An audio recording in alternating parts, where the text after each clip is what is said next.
The law of assumption. What I've done is I've taken a handful of quotes from Neville Goddard, and I want to discuss the concept of the law of assumption. The idea that reality is a manifestation of the assumptions we hold true to ourselves in our mind, mostly subconscious. Many of us assume reality to be a certain way based on past assumptions that we call experience. And while these experiences may be true based on past conditions, they might not be, or they might be true based on what we want to create in the future. We create future from our past, or we create future from our vision, or what we desire to see brought forth. I work very closely with entrepreneurs, and in my journey of creating success in various areas of my life, business success, relationship success, career success, and success in every area of my life, I reflect back on my assumptions that made it so. A great exercise to do is when you're having a conversation with yourself, observe the words you are communicating and realize that most of communication is based on assumption. When you're communicating with another person, observe their communication and the interaction, and observe how their reality is a manifestation of their assumption. What we hold true to, what we assume to be true, externalizes as people, environment, circumstance, and information to reveal to us about ourselves.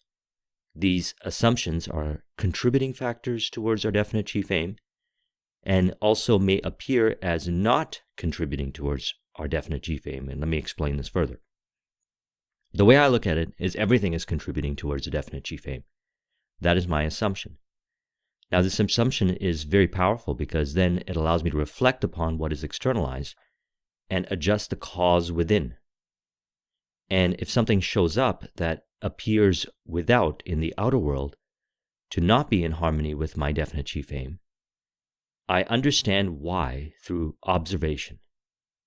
And what I'm really looking for is creating and assigning meaning to whatever that person, environment, circumstance, or situation reflects in a way that empowers me and brings me into a state of flow. Flow is where challenge meets skill. Skill is found within, in the world within. You assume having the certain skill, you uncover having the certain skill, and it externalizes as having the certain skill to overcome the circumstance that may appear to be a setback. And this primarily is discovered for me in the world of entrepreneurship. I work with many different entrepreneurs, and many of them reveal to me their assumptions in our conversations. And my job is to look at the assumptions, help them realize that it is an assumption, and assign an assumption that is based on being in harmony and related to empowerment towards creating what they desire. As a result of changing the assumption from one of disempowering to one of empowering, they feel energized, they feel more in flow, and thoughts, emotions, and behaviors flow towards the realization of their definite chief aim. And they also have the ability to tap into infinite intelligence, ways of bringing forth their desired outcome that goes beyond the comprehension or logical way of explaining it, which is also based on an assumption, the assumption that there are forces that work in our favor to bring forth what we desire. Neville says your assumption to be effective cannot be a single isolated act. It must be maintained in an attitude of wish fulfilled. Attitude of wish fulfilled. That's the primary assumption. The secondary assumptions are the different thoughts that show up all throughout the day that we assume to be related towards the master assumption, which is the feeling of the wish fulfilled. So there's the outcome that we desire, and then there's people, environment, circumstance, and information that shows up that we might associate and give it the meaning of Caesar, which is denial of the feeling of the wish fulfilled, or empowerment and realization that they are contributing factors to bringing forth your definite chief aim. How so? By observing upon reflection, what we are assuming about the circumstance. Let's go a little deeper into this. You will realize that all meaning is related to your definite chief aim, and it is found within, and it may be different than conventional knowledge, and you will free yourself to enjoy purposeful assumption. So what has been created in this outer world has meaning. And this meaning we get from the outer world is usually based on what others teach us. This may or may not be true in our circumstance. It may or may not be related. We have something called our inner voice, inner guidance. We can listen to our inner voice and determine if the information that's being presented in the outer world is true to us. It is related to us or harmonious to our definite chief aim from a place of empowerment. All information is related. It's how we interpret the information that determines how we move forward, how we feel, how we assume the feeling of the wish fulfilled. And this is found via your inner voice. In this world where we have so much information, so much complexity, or so it appears, the inner voice and what is true to you determines the attitude of mind. The attitude of mind that we want is firm faith and conviction, not from a place of force, but from a place of belief that it is so, related to our definite chief aim. And this is found through the conversations that we have within ourselves. We're always having that conversation. It's the conversation with our inner voice. Many of us have been so bombarded by the opinions of others to be hindering or disempowering to the desired outcome that we lose the connection with our inner voice. The inner voice is from a place of love and guides you to, if needed, the information in the outer world that harmonizes with the related thinking required for the outcome.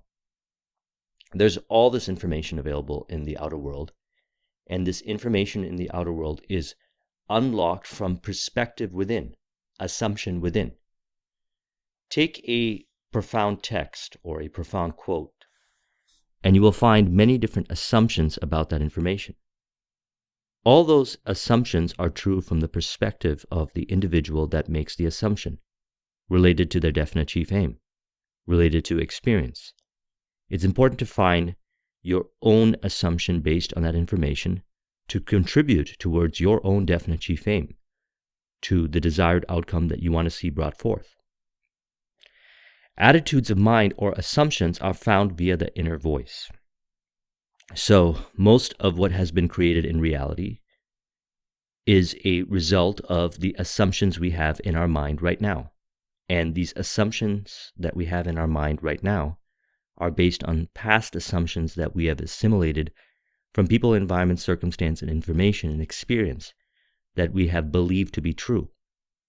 And while they might be related to certain outcomes that have been produced or that will continuously be produced, they may not be true for the assumptions of what you desire to create, and thus we can release ourselves from those assumptions and find our own assumptions via our own inner voice.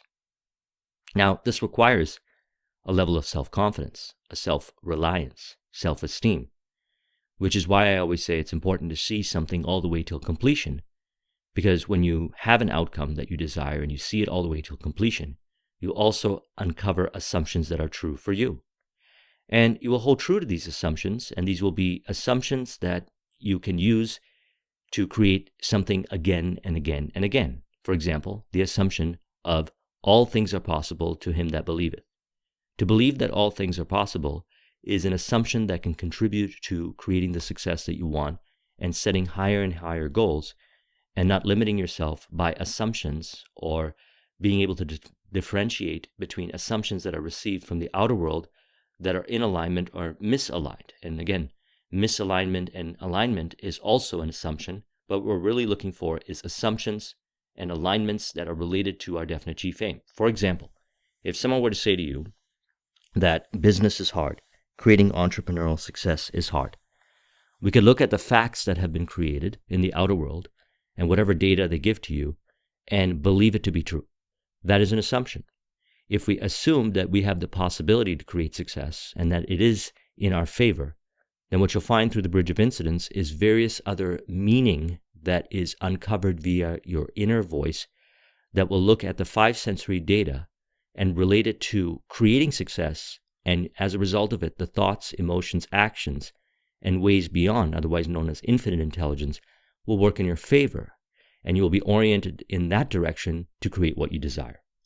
Now that's all attitude of mind or assumptions, and most of that is found via your inner voice. This is why all spiritual traditions and all these books that we discuss talk about building a relationship with your inner voice. Current assumptions based on past assumptions and facts may limit the potentiality of faster results in part or in whole. So when somebody brings forth what they desire, a lot of times they'll find that the next thing that they desire, they're able to bring forth faster and faster in various areas of their life.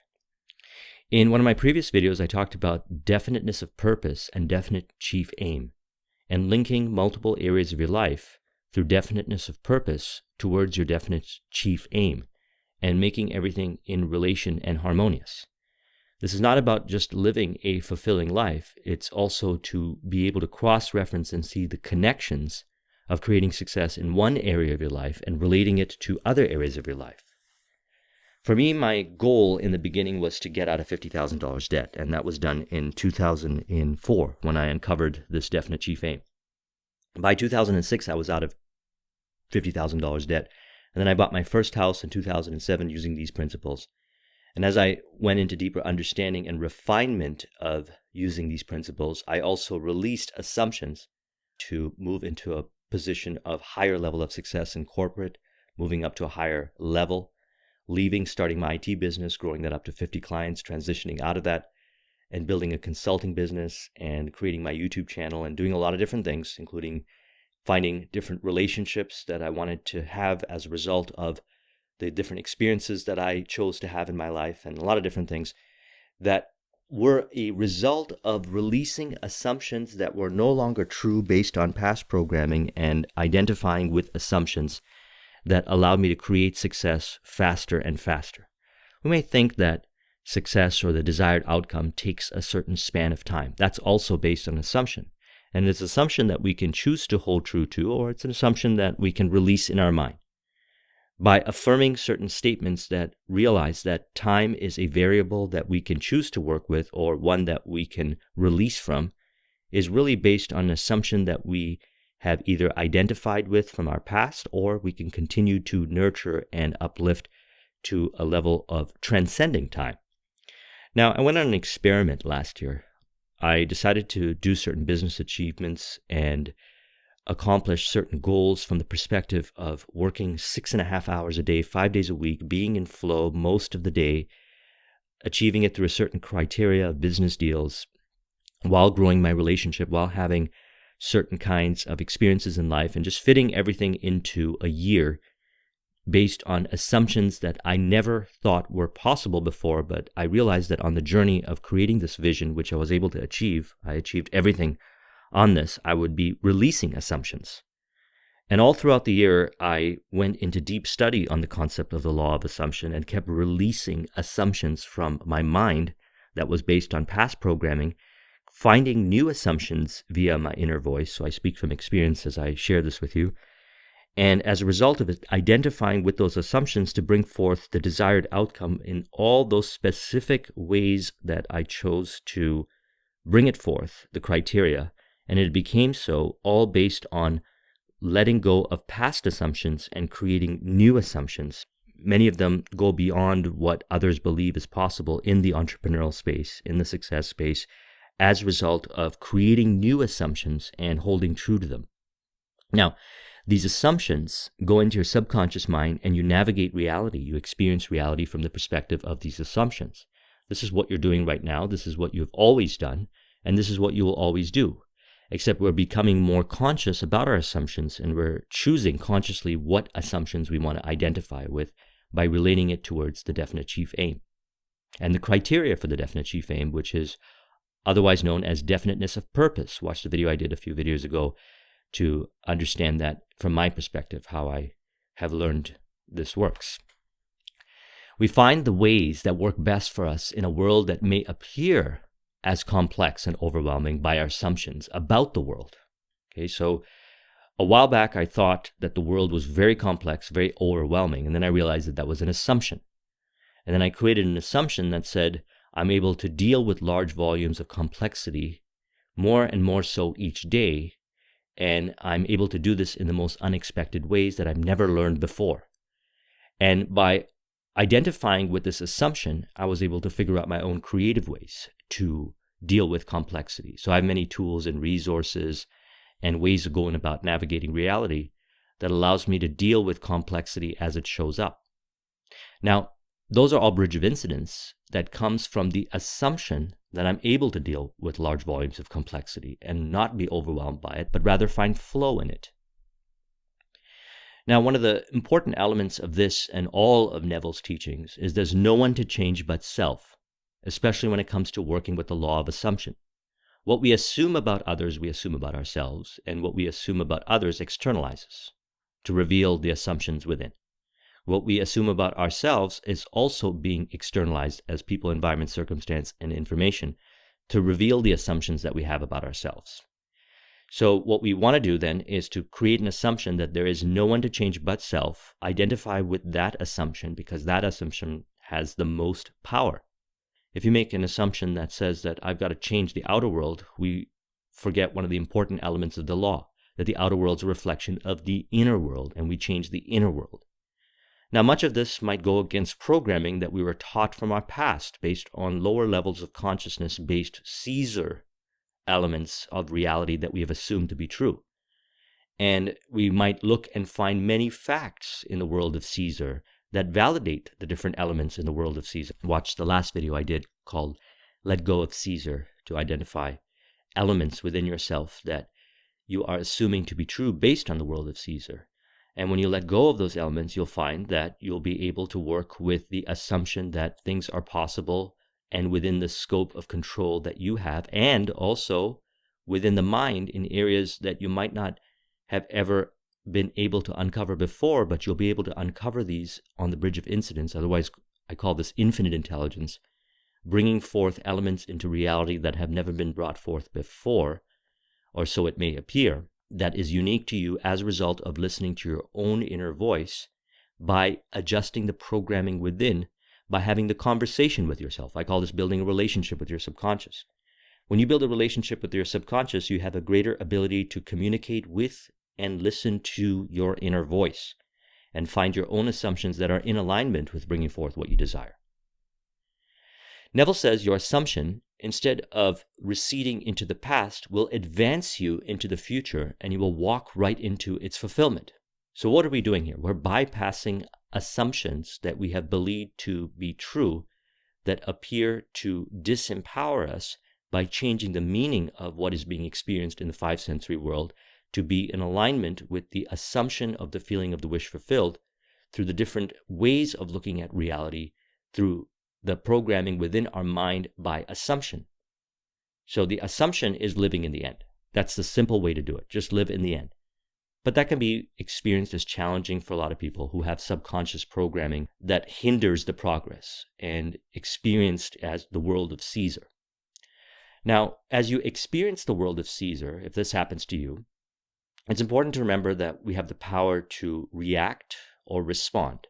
Reaction is something that we are subconsciously choosing based on past assumptions. And responding is mindful response. And it doesn't necessarily mean you have to do something. It might mean that you just don't give it the same meaning that you had before. And as a result of it, an insight, a perspective, an inner voice conversation, a new assumption is revealed to you within, in the world within, because the world within creates the outer world. We have to remember that for a lot of our life, we've been giving so much power to the outer world, saying that the outer world creates us. And we're going into a perspective now that we, the inner world, create the outer world. So as a result of this, we go into the assumption that we will have our definite chief aim realized through the bridge of incidents. And whatever shows up, we can look at it from the perspective of either reacting to or responding. If we're finding ourselves aggressively or uncontrollably reactive to the situation, then, or whatever shows up, I recommend watching that video I did on subconscious mind re-impression techniques and strategies, and that will be very beneficial for you, because then you'll find yourself releasing that programming that is within that's causing you to be excessively reactive. Life is a constant journey of evolution. At the end of each day, it is wise to reflect on what we have reacted to. These assumptions may have impressed our subconscious mind. What we are reacting to is based on past assumptions. See, the assumptions that we've had about past circumstances, while they may have been true in those circumstances, might not be true in the current circumstances or the current bridge of incidents leading up to your desired outcome. We have the ability then to revise our days and say, what are we assuming to be true about the circumstance, and how is it not related to our definite chief aim, what we desire to create? And I value the data, and I thank my subconscious mind for bringing it forth to reveal about myself. Now let's have a conversation within, in the world within, so that we can find new assumption, new beliefs that will be more in relation to what we desire to create. And this is done through the pruning shears of revision, and also the invisible counsel, which is an exercise that I learned from Napoleon Hill in Think and Grow Rich, in which you, in your mind, gather a bunch of people that you trust, that have attributes that you choose to instill within yourself, and you have a conversation with them. And this is all happening in your imagination. And this is an imaginal act that impresses the subconscious mind and rewrites the meaning. This is very engaging for the mind. And what you'll notice when you're doing this right is that you'll actually start to feel the new assumption being true. So you create the new assumption, which is found via your inner voice, through your conversation with your higher self. And this information is then brought forth in the stage of the invisible council meeting. The invisible council meeting is an imaginary meeting which you have in your mind's eye, in which the conversation is had about evolving the assumption from past assumption to new assumption. And as the conversation is had, you can even do this by just having a conversation between yourself and your higher self. It's really about having the world within your inner voice facilitate everything. And as it is done, you'll notice that the assumptions change, and that impresses your subconscious mind. And you'll find that you'll be assuming whatever shows up the next day, people, environment, circumstance, information, to be more in alignment with the ideal assumption related to your definite chief aim. What has been brought forth into the five sensory world is only a small percentage of what can possibly be brought forth. This is an empowering assumption. So when we look at this outer world, this five sensory data world, it's important that this makes up only 1% of what exists. 99% of what exists is in the sixth sense, the imagination, the potentiality world. And the outer world's a reflection of the inner world, and we want to hold true to our assumption of the inner world ideal state or the desired outcome. By observing this perspective, by believing in this perspective, by assuming this perspective, you release the grip from Caesar-based elements that cause us to react, and we change the assumption within, and those Caesar-based elements no longer seem like enemies or reactive elements in the outer world. They even can seem as opportunities.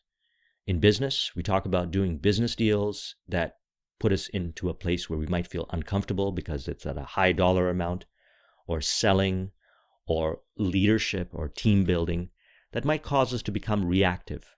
And we might assume people to be identified with the world of Caesar. We can call somebody on our team very evil or non-conformist or whatever that we see as inharmonious and not related and supportive.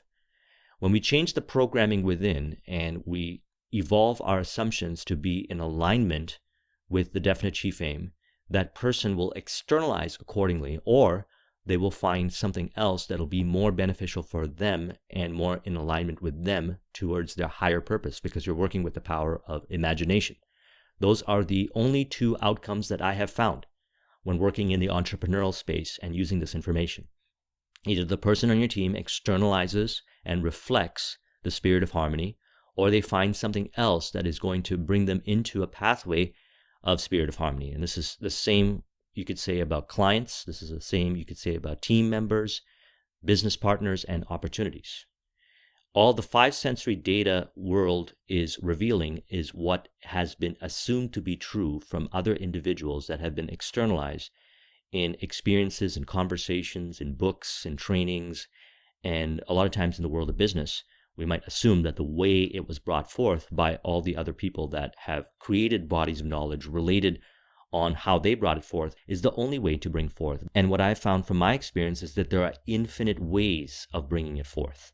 Many different marketing strategies, many different business processes, many different cool ways of bringing things forth that first start in the assumption that the way it will be brought forth will be unique and revealing to you on the journey that is going to be one from joy, bliss, and ease, and also not going to be determined by the time factors that the past ways have determined for it to be brought forth, but rather ways that are unique to you that you will uncover via your inner voice.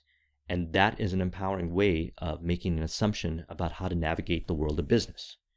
One of the things that I do with myself as I continue to evolve in this world of business, I ask myself, what are the assumptions that I'm holding true to, which are based on assumptions that others have made, based on results that they have that might not be true to me, and my inner voice and the dialogue that I have with my higher self reveals to me. And as a result, I hold true to my assumptions, and by holding true to my assumptions, I'm able to bring forth in a way that is most in alignment with my way of being brought forth. And maybe someone might look at the way I bring things forth and say, that's the way to bring forth. And it may be a way to bring forth the desired outcome of business success, but it is one that is true for me. And perhaps that might work for them, or they might find a way that is unique for them to bring forth the business success in a way that's right for them, based on the assumptions within that they find via their inner voice. Flow is a concept that I talk about. It's a state of mind that I like to be in because I find when I'm in flow, I'm able to tap into creative ideas, hunches, inspirations, my joy. My days go about from a place of joy, bliss, and ease. And mentioned last year, I did this experiment where I said, I just want to be in flow most of the time. And I ended up being 90% of the time, most of the day in flow in my business activities, in my personal activities. And as a result of it, I maintain a way of being on the bridge of incidence towards creating my definite chief aim that I enjoy being in. And again, that's based on my law of assumption. That is something that may be true for you, may be true for me, or may not be true for others. It doesn't really matter. It's based on the law of assumption. How do you want to assume it to be true? Flow is where challenge meets skill, and the skill in the law of assumption is to not or have less reactivity and more mindful response. So what is really happening is real time while we're in flow, we are changing our assumptions within. Change the assumptions that we're having about the different people, environment, circumstance, and information that presents itself to a place of being less reactive to what shows up and more mindful in response. Now, we can do this by reflecting upon whatever shows up real time. We have the ability to do this. If you make an assumption that you can do this, you'll find yourself doing it. And also we can do it in the end of the day when we revise ourselves and the different elements that we have experienced in our life that have appeared to break flow or to deny the assumption of the feeling of the wish fulfilled in part or in whole, and change this meaning in our mind.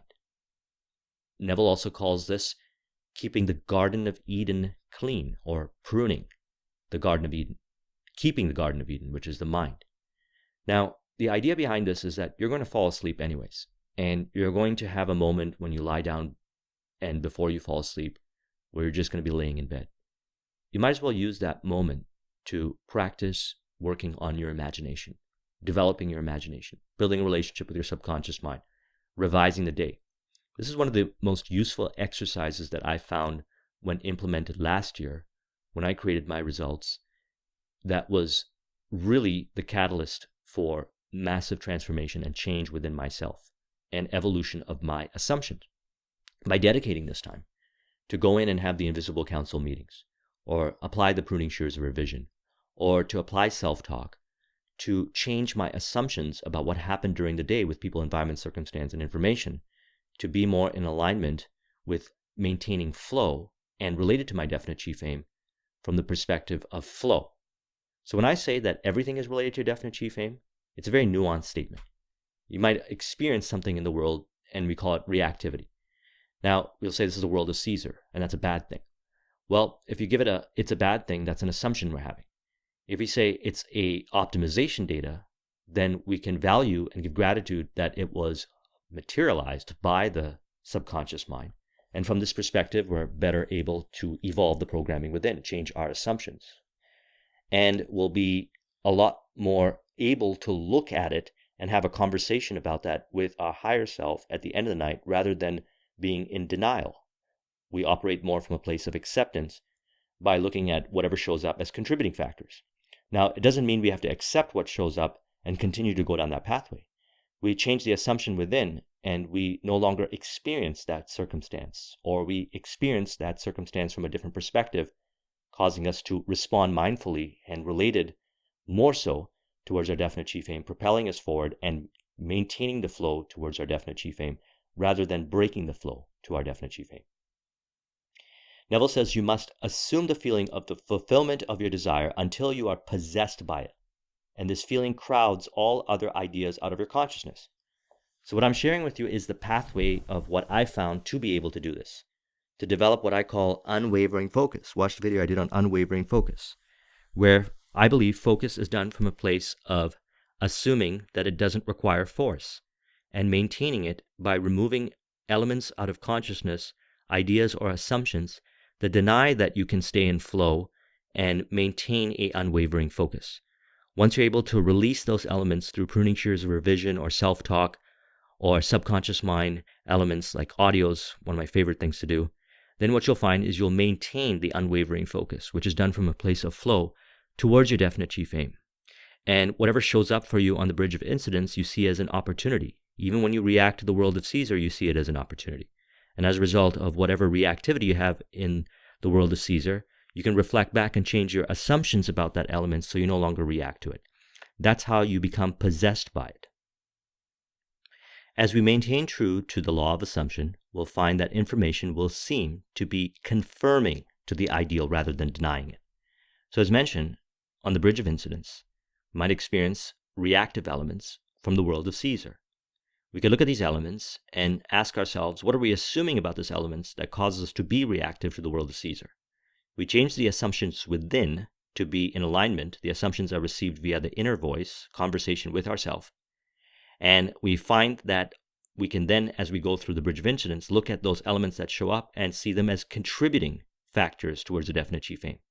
In sales, for example, rejection or any kind of negativity that is experienced when the deal doesn't go through, or the client doesn't accept the proposal, or the prospects don't want to do business with you, is accepted and understood as a contributing factor, optimization data.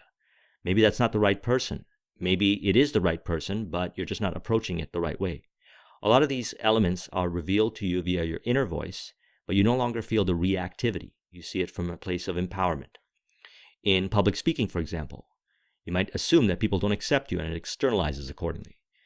Upon revising in your mind's eye the different scene that played out into a way that is in alignment with the assumption that people do accept you, you'll find yourself in situations where you're public speaking, where people accept you more and more so each day. In relationships, when people experience you or you experience them in a certain way, a certain dialogue plays out, a certain theater plays out, you realize that this is a projection of what's in the subconscious mind. You change the subconscious mind programming within via the law of assumption, and you create an assumption that is received via your higher self through your inner voice that is in alignment with spirit of harmony, benefit for you, them, and divine and evolution. And you'll find that the conversation with them, the interaction will be one of a greater degree of harmony. This is all based on the law of assumption and the idea that as you change the programming within, the data that shows up in the five sensory world that causes to be reactive, we call the world of Caesar, eventually evolves to be confirming and motivating and even propelling you forward towards your definite chief aim. A person who assumes the fulfillment of a worthwhile outcome is going to reach it because that is the driving assumption. See, the reason why we create a definite chief aim, the reason why we create a goal or an outcome that we want to see brought forth, whatever we desire, I say this all the time, it's to bring it forth and enjoy it, yes, and also evolve the programming within, release the assumptions that we have that denied a state of living in the kingdom of heaven within, which is done through the journey of creating one definite chief aim, realizing it and releasing programming within or assumptions within again and again and again. Now, you have contrasts. So without an outcome, we sink into confusion, anxiety, fear, frustration, because we have no contrast. We need contrast to be able to compare. When you have a definite chief aim and you have a goal, you can say, well, in contrast to this goal, this is the assumption I'm making on the bridge of incidence with this person, environment, circumstance, or information. What can I assume to be true that is true to me in my own unique way that I will receive via my inner voice, that I can then go in and assimilate that assumption so that I no longer feel anxiety, fear, frustration, and confusion in this life. Without an outcome, we sink into confusion, anxiety, fear, and frustration because we have no contrast. See, I always say this, that one of the reasons why we create a definite chief aim is to reveal to us about ourselves, to evolve the programming within, to understand the different assumptions that we are having about reality that are based on past experiences and release them. Contrast is based on picking a definite chief aim and a goal, an ideal outcome, and observing what shows up that is related to these different elements that deny the outcome, which is what we call the world of Caesar, or may appear to deny the outcome that is in the world of Caesar, and change the assumptions within so we no longer experience them. We evolve our being. We then, as a result of bringing forth our definite chief aim, can move on to other desires, outcomes, and bring forth our definite chief aim as we continue to evolve. Without having a definite chief aim, without having something that you're moving towards, it can be more challenging, and we can sink into confusion, anxiety, fear, and frustration as a result because we don't see the contrast. It's easier to see the contrast when you do a comparison. That's how the mind works. The comparison being the ideal outcome and current circumstance, or the bridge of incidence. But if you don't have an outcome, then the mind will move into what we call drifting. Napoleon Hill did a whole discussion on this in Outwitting the Devil.